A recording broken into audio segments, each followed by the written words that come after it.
friends. If you're new here, my name is Amber, and if you're a returning viewer, I sincerely apologize to you for disappearing for so long. I know I was gone for literally forever, but in my defense, it was because I wanted to upload more videos. Like, I literally made more videos. I filmed like 4 other videos, and I just didn't post them because I didn't even edit them because I felt like they weren't relevant anymore. Yeah, I do really apologize for disappearing for so long, but as a reintroduction for myself back into YouTube, back into creating videos, I decided, like, maybe let's do something a little bit less less effort, a little bit more low-key than a standard podcast. Like, I won't necessarily be modeling any pieces, and I won't be like showing you my finished objects, and I won't be showing you any acquisitions or anything like that.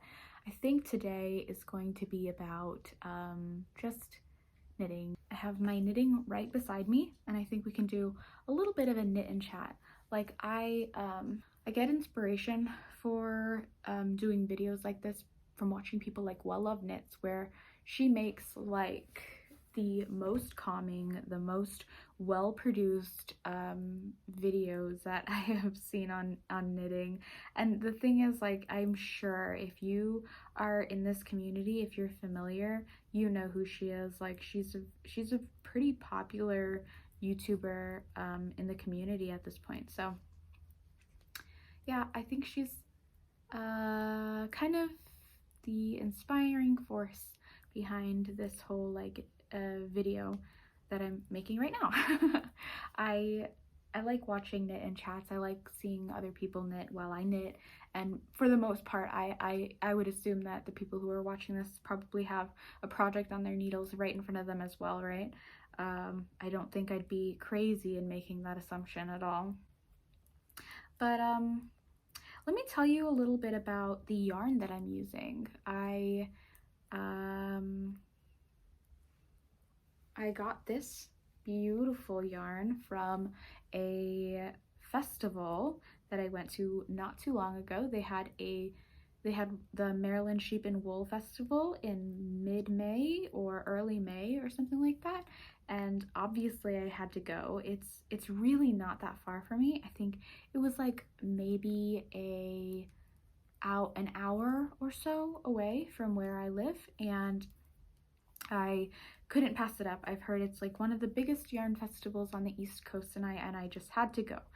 So I did go, and I was not disappointed in the slightest. It was literally hours long worth of browsing and digging through skeins and skeins and skeins of yarn and trying to find my favorite colorways and bargaining with myself over which quantities I'm going to be buying and which quantities I'd save for later and like just keep them on the back burner and remember that I still want, like, I want them for the future for some such project.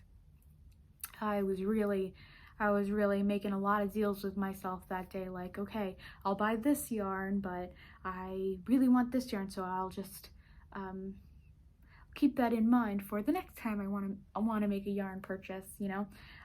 I took a lot of people's business cards that day, I'll tell you what. Like, I would not let myself forget the names of some of those dyers, but this particular skein came from a dyer called Cozy Colorworks.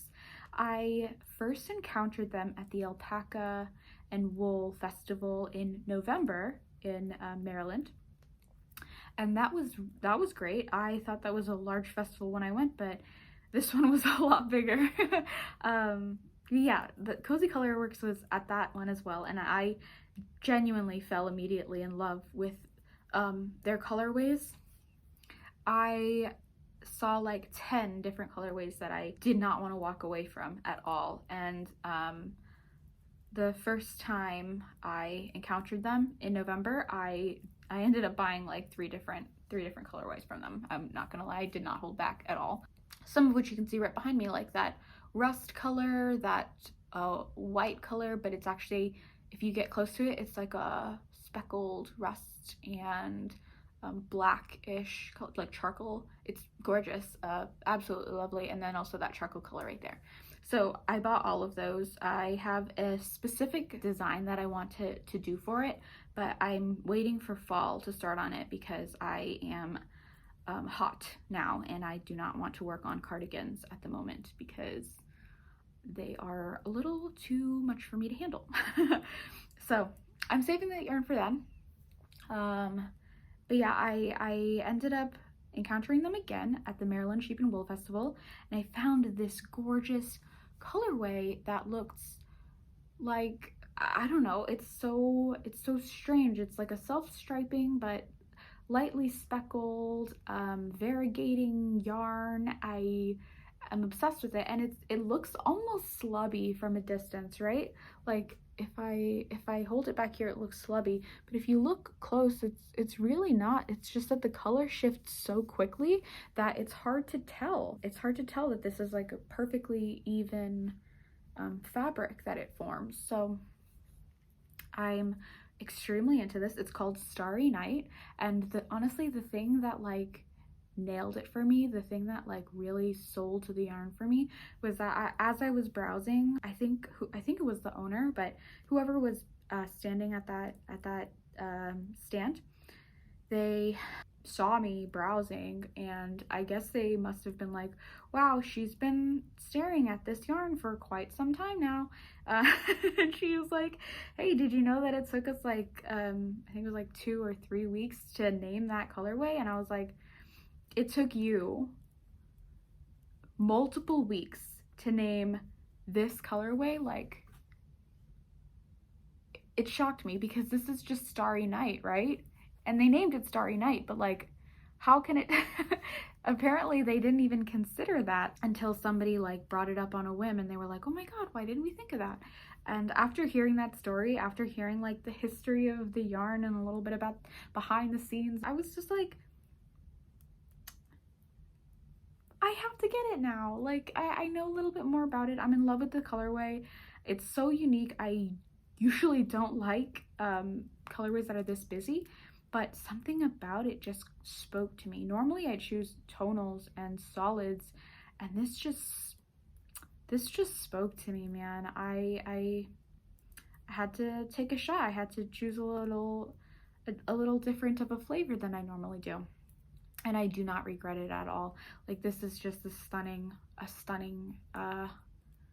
piece of work right here. And as you can see, like, I'm holding a tank top right now, upside down of course, but making a little tank top for myself. It's like double knit straps so that my bra straps won't be so obvious when I'm wearing it.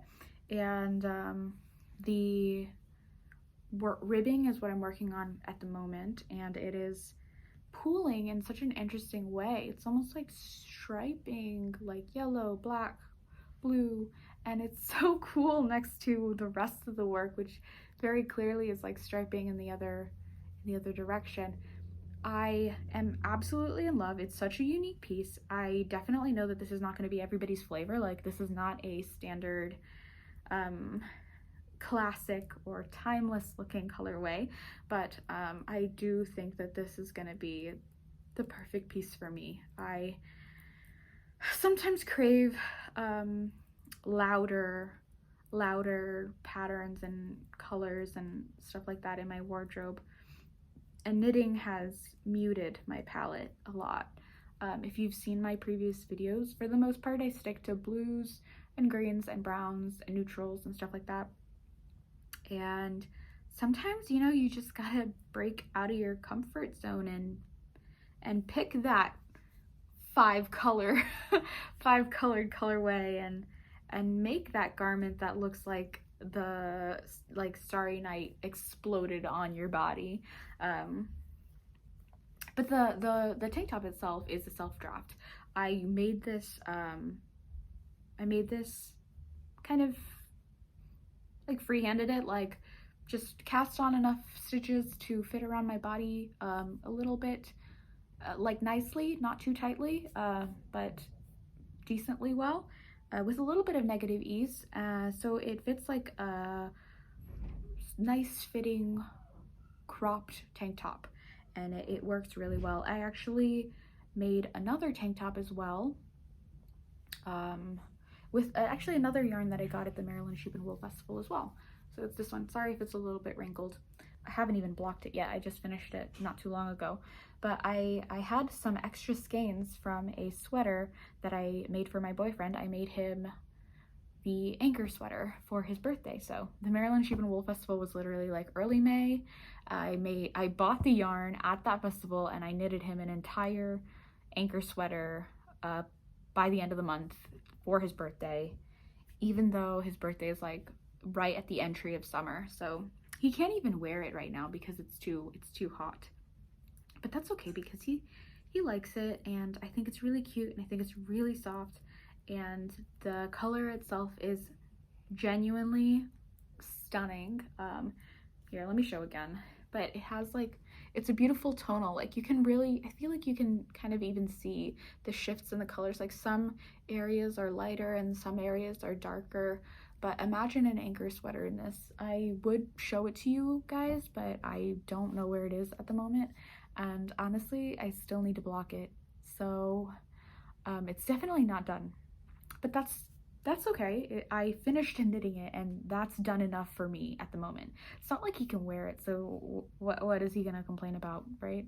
And before you guys ask, yes, I do believe in the sweater curse. I do believe in the sweater curse, and I still made him that sweater.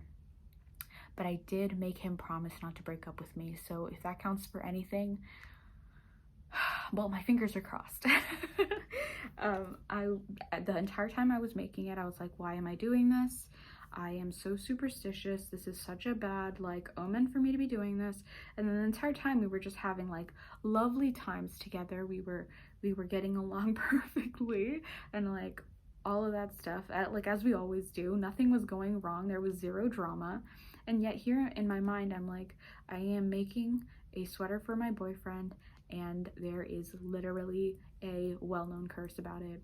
I also have heard people say that they think that the sweater curse is literally just like, it takes so long to knit a sweater normally that a lot of the time relationships will just be over by the time people are done. Luckily, it only took me like a week and a half to knit the anchor sweater, and I did not give my boyfriend time to find anything wrong with us.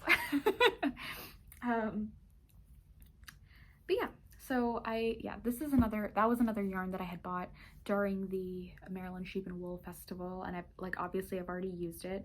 I had overbought skeins, and that's why I had enough to make that tank top, is because I have like this deep and intense fear of buying a hand-dyed yarn and then not having enough skeins to finish a project with it. Can you imagine, like, and then ordering that yarn again, and then the people like who dyed it, the colorway is the same, but it's just slightly off because the dye lot is different.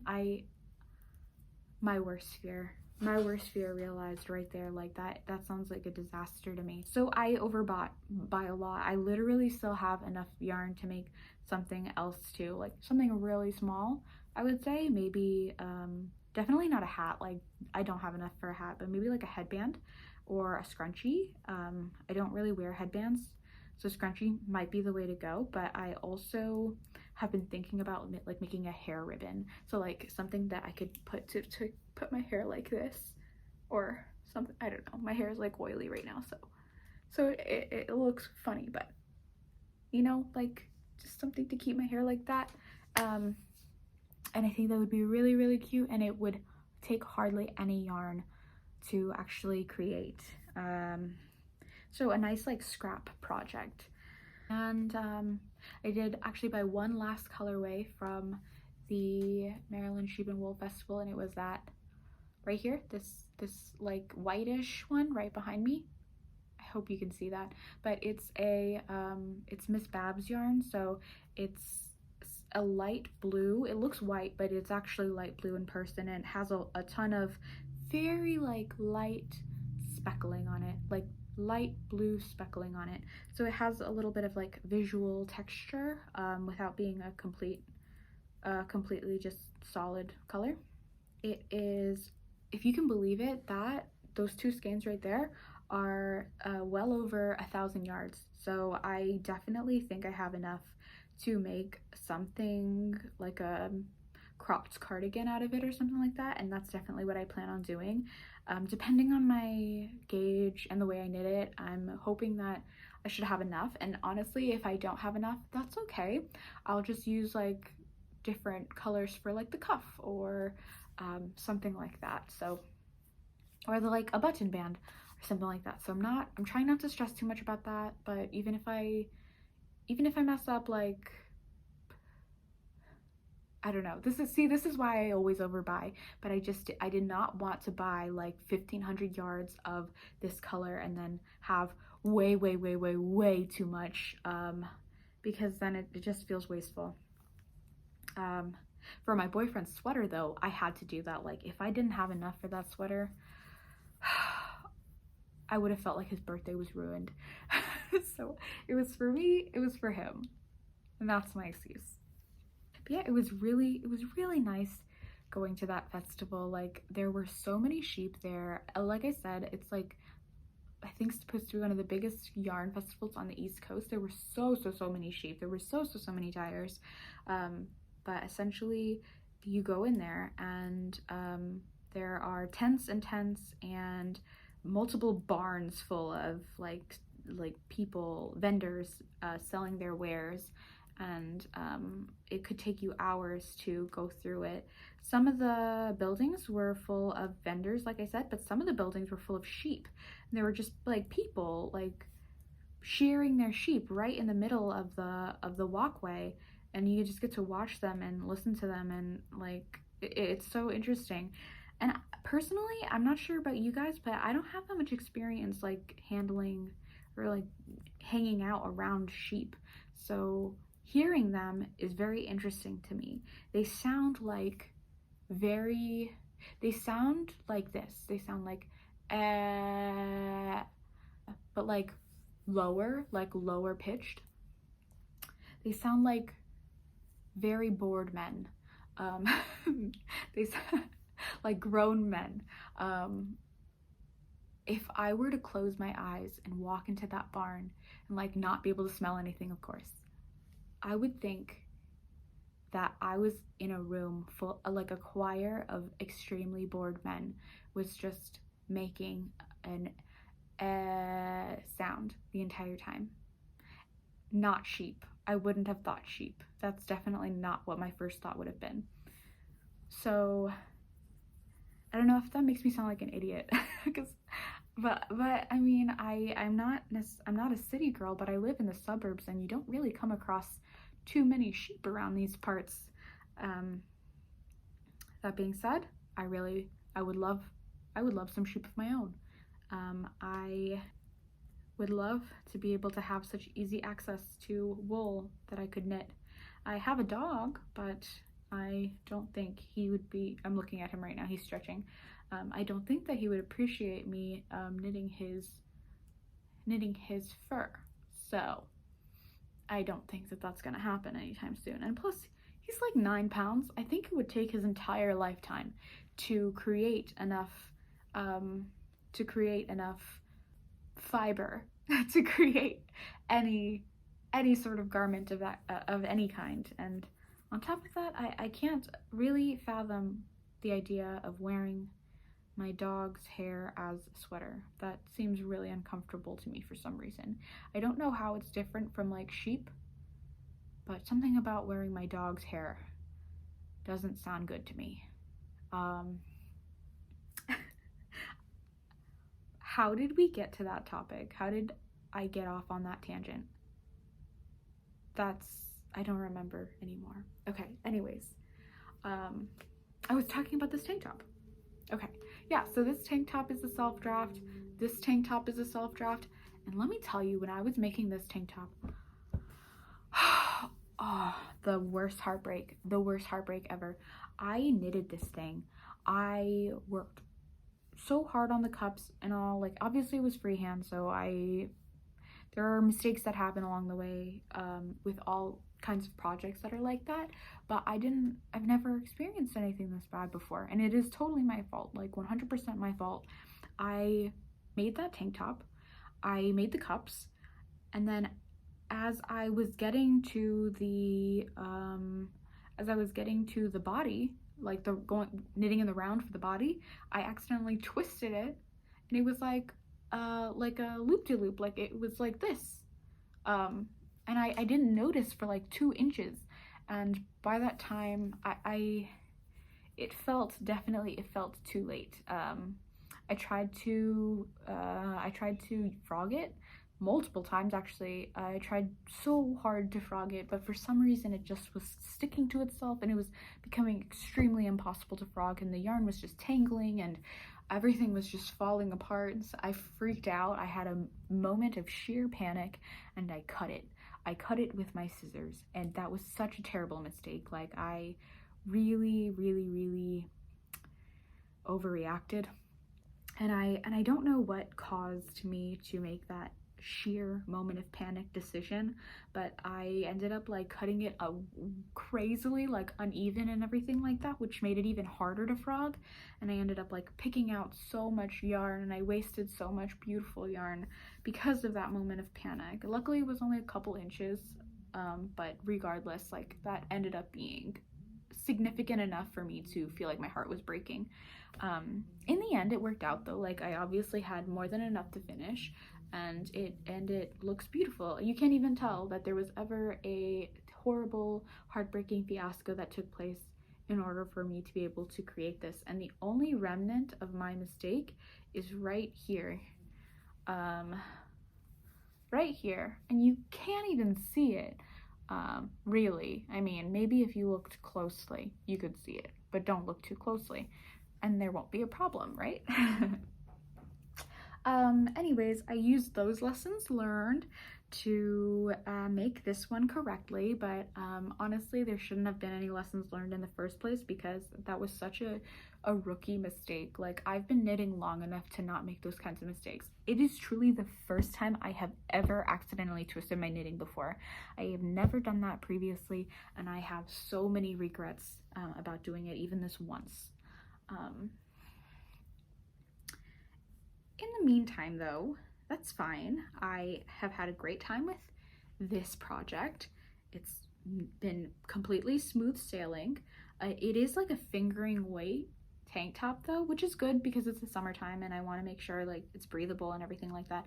And it is knitted on like a slightly looser gauge than I might normally do for fingering weight projects, but it is taking so long to complete. Feel like I've been working on this for ages, and granted it's maybe been like 4 days, but I've been working on the body for like out at like 90% of that time. I'm not sure why the cups moved so quickly, but the body feels like it's taken me 30,000 years to complete.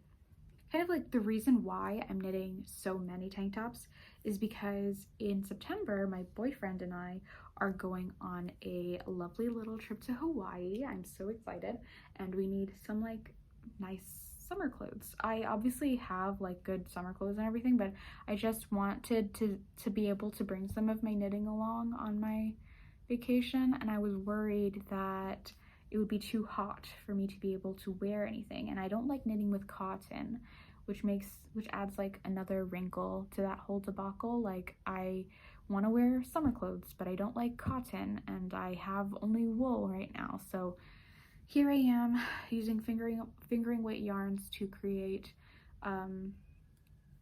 summer garments out of wool. And so I've made a couple tank tops. I plan on making a couple more. If not for Hawaii, then at least for like this area, Virginia. It's also kind of like a test run. Like, if the tank tops work well in a Virginia summer, then I mean, it can't be that bad in a Hawaii one, right? If I'm wrong, please don't tell me, because I really still do want to bring my knitting along with me. Like, can you imagine the cute pictures I could take in that like beautiful scenery and in my hand knitted garments? Come on, I gotta do it. I gotta take those pictures. They'll be so cute.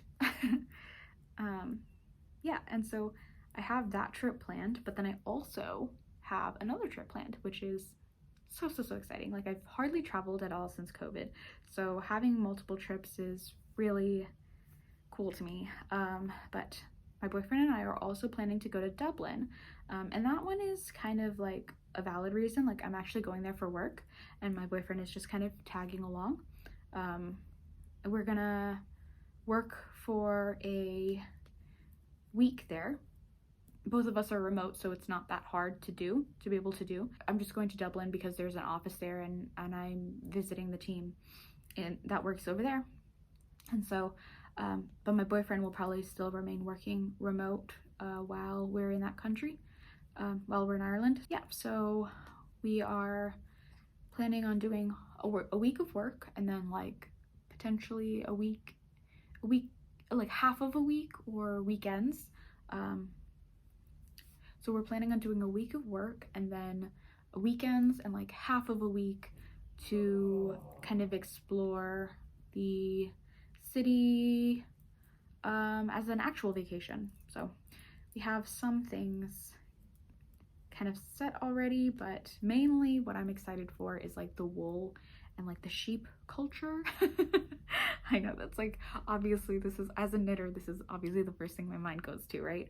But they have like a thriving yarn community out there, and there are so many local yarn stores, and I am just itching to go. I am just absolutely itching to go, and I really want to get like a nice rustic yarn that you can basically still smell the sheep on it. Can you imagine that? It just feels so, like, strangely, it just feels more authentic to the knitting experience to be able to get that kind of like rustic wool. It feels like closer to our roots, you know, less manufactured somehow. I don't know if it actually is, but like I just want to get a nice rustic wool. And on top of that, like, I don't really have that much experience with rustic wool, but I know, like, I felt it before. I've used a little bit of it before, and I love the feeling of it, like just against my hands, but I'm not sure how I like the feeling of it against my actual skin. Like, rustic wool is really itchy. I mean, maybe it's not for some people, but for me it is. I'm used to superwash, so like things like this, this is normal to me. But a rustic wool has a lot more scratch to it, and I'm worried that my sensitive little baby skin's not going to be able to handle it that nicely. I'm not sure what I would want to make with it. Maybe something like a layering piece or something, but I definitely want to get a sweater's quantity, which makes me think like, oh my god, how much space in my luggage am I gonna have to save just for yarn? Because what if I want to get more than one sweater's quantity? And that's where I just have to like cut myself off. Like, I cannot be thinking about these things. For example, like I was thinking, wow, I'm gonna be in Dublin for like 2 weeks potentially. What if I just like place an order for like an order of yarn for like yarn that I can really only get in that area? And I'm like, no, shut that down right now. Like, we're not gonna think about that. We're not gonna play around with that idea. We just need to just no, because if I open myself up to be able to order yarn online and go to local yarn stores when I'm in Dublin, it's over for me. My bank account is gonna just be dead, because it's a pretty expensive hobby, all said and done. Yeah, I have a few things like that I've been thinking about and trying to plan for as well.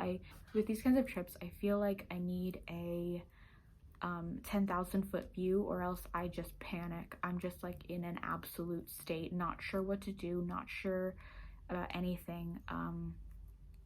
So I'm thinking like maybe I'm gonna bring for like the plane, right, for example, because I'm a restless person, and whenever I'm restless I'm always knitting. But for the plane, I'm worried that they're gonna tell me that I can't bring my needles. I always knit with metal needles, and I'm worried they're gonna be like, nope, that's not TSA compliant, and then they're gonna make me like toss them out or something. Like, I'm throw away my metal needles. I would die. I would be so sad. And like if I'm knitting a sock, what would they would make me like rip out my needles, throw them away, and then I just have a loose sock falling apart because there's nothing to hold the stitches in place, that is like a terrible thought, right?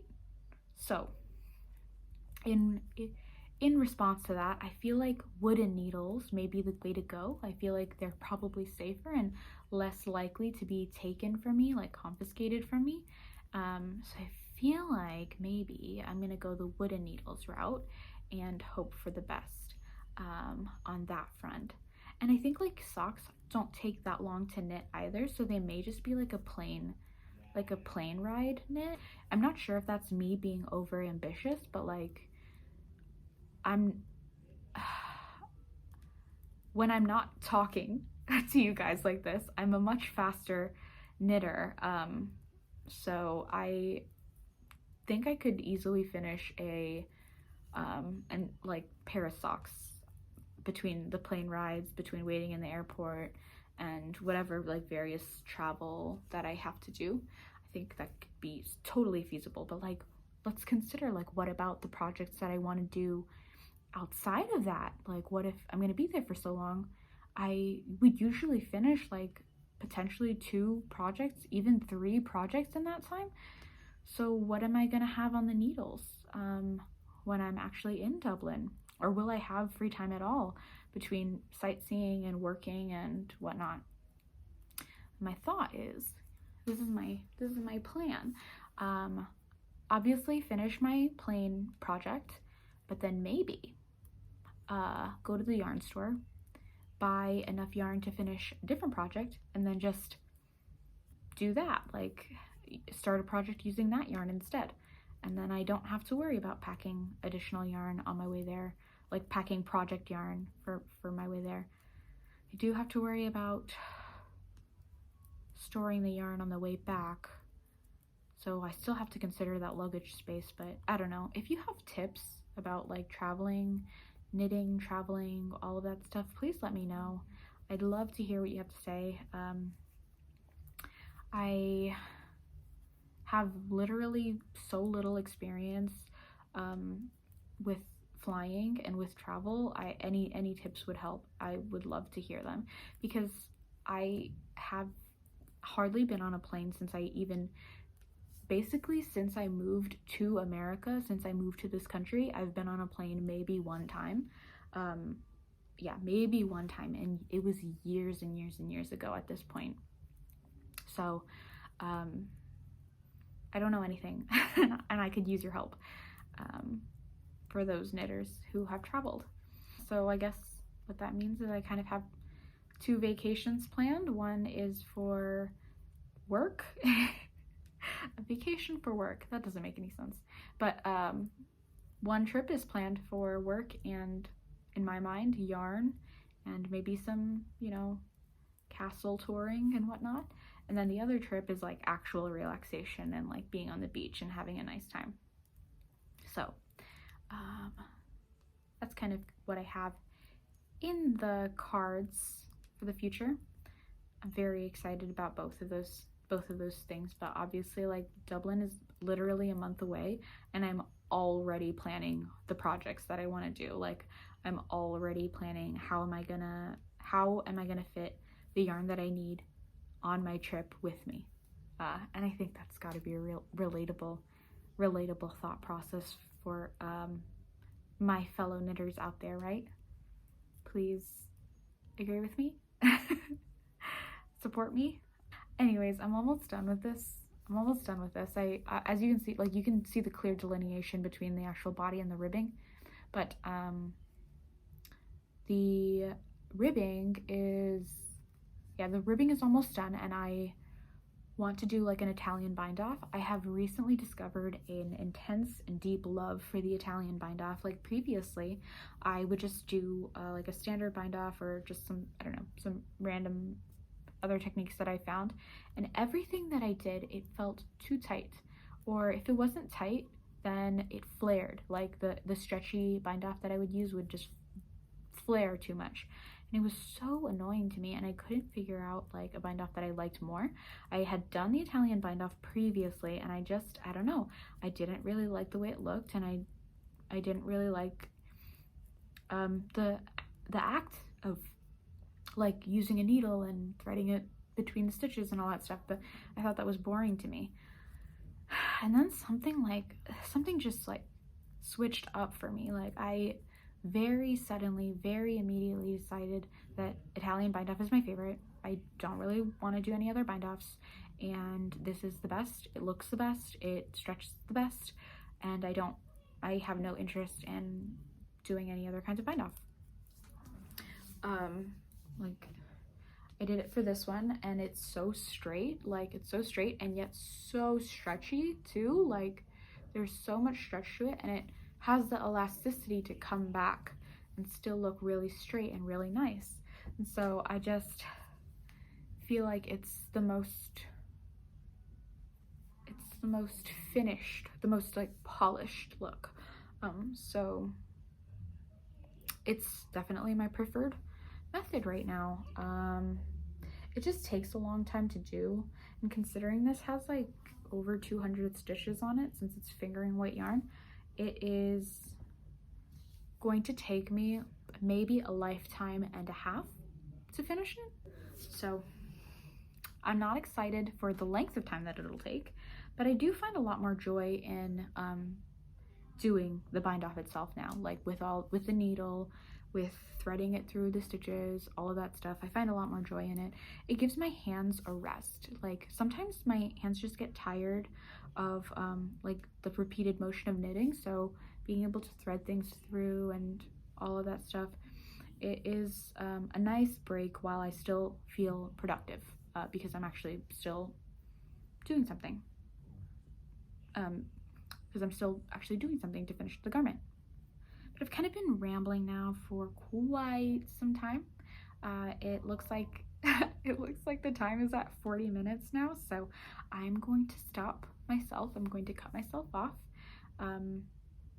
because I feel like this has just gone on like forever now, and I don't relish the idea of editing all of this. But so we should just end it now. If you stuck around to the end of this video, I really appreciate your support. Thank you for listening to all of my words. I know I have a lot of them. I know that I can talk on and on and on about yarn and knitting and all of that stuff, and I just appreciate that you guys have the same kind of passion that I do to be able to listen to all of it and not be bored. To the people who reached out to me since I, like disappeared from the internet for so long and asked me when is my next video coming out, and just supported me in that way, like I can't tell you how much I appreciate you. The gratitude that I have in my heart for you is insane, because I just didn't realize like the ability for my words to actually like resonate with people, and for them to actually see the work that I make, and for them to want to see more of it. It's really cool to me to have that kind of impact. So I know this channel is small, but I cannot tell you guys how much I appreciate every single one of you. I appreciate every single one of your views, and I'm so excited to continue making videos. Hopefully the next video that I post will come out a lot sooner than this one did. I want to get back on a more regular schedule. So hold me accountable. Yeah, like I do want to be a more consistent uploader, and I do want to have more podcasts up for you, and hopefully the next video that I have will be a podcast, so you can actually see some more of my finished projects than just these tank tops, and you can actually see some more of the designs that I have in mind that I'm planning. But yeah, if you like this video, please like, and if you like my channel, please subscribe. You can also follow me on Instagram. My name is Sweater Look Next Time, the same as I am here on YouTube. Thank you for joining me today. Thank you for listening to everything that I had to say, and go knit yourself something nice.